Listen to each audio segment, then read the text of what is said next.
You ask Tiger to calculate. This deals with linear inequalities with one unknown. The final result is -6 smaller than 1. Let's solve it step by step. Simplify the expression. Expand the parentheses.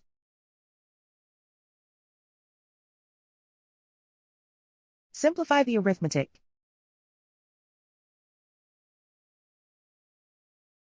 Group like terms.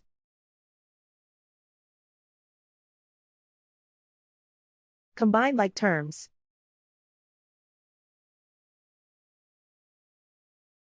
Group all x terms on the left side of the inequality.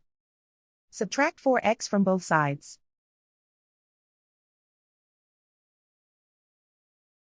Group like terms.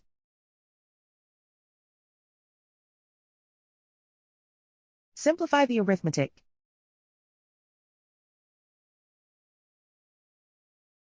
Group like terms.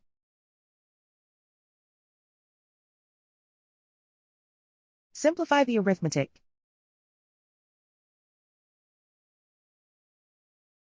Plot the solution on a coordinate grid. And so the final result is -6 smaller than 1.